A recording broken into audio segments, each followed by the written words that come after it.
So my number eight is Sergio Leone's Once Upon a Time in America. I have not seen it. You've not seen it? I have it on DVD. Take it away. Once Upon a Time in America spans over the course of 6 decades, following a group of Jewish gangsters from their rowdy childhood to their golden days during Prohibition era to their reunion as old men. And taking center stage is Robert De Niro as Noodles. Nice name. It's a nickname. It's a nickname. I figured. And it's really through his character that we're observing the changes, not only in his friends, which include a magnificent performance from James Woods. Oh, James Woods. He's one of my favorite actors of all time. I will watch anything with him in it. But also changes in New York City and kind of America as a whole. And it's Sergio Leone, who most people will recognize as the director of spaghetti westerns like Once Upon a Time in the West and The Good, the Bad, and the Ugly. I love Good, Bad, and the Ugly. Yeah, I mean, he's got such a gift for films with like epic scope and length that he makes. How long is this one? I will tell you. The original cut was nearly 4 hours long. That doesn't surprise me. But the studio, when it was released, was cut down to 2.5 hours. And as a result, critics thought it was a mess. Yeah. It didn't receive a single Oscar nomination, even though I think it was clearly the best film of 1984.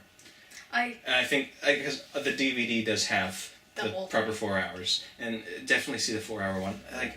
I think you shouldn't cut movies if they're supposed to be a certain length. The director knows what he's doing. Exactly. So many director's cuts are better than the original movie.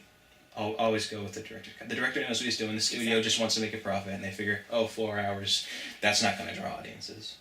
Unless it's people like us, and then we... like, a lot of the best movies are so long. It's true. It's true. You want to tell me your number 8? I would love to. Okay. Would you? It must be really good, then. It's alright. My number 8 is The Untouchables. Oh, excellent choice. Yeah. Well, the film follows Elliot Ness, played by Costner, Jimmy Malone, played by Connery, and their hand-picked team of the Untouchables, as they try to capture Al Capone, who's Robert De Niro, during Prohibition, because I'm pretty sure Al Capone is one of the most famous gangsters. He's one we should have named with Bonnie and Clyde. Yeah. Yeah. Capone is just... I think Capone is... Does he epitomize a singular gangster? Probably does. Capone? You name a real gangster, you think Al Capone. Capone. I do. I do, yeah. And he does a really good Capone. It's a... So were you done talking about Untouchables? I think, yes. Okay.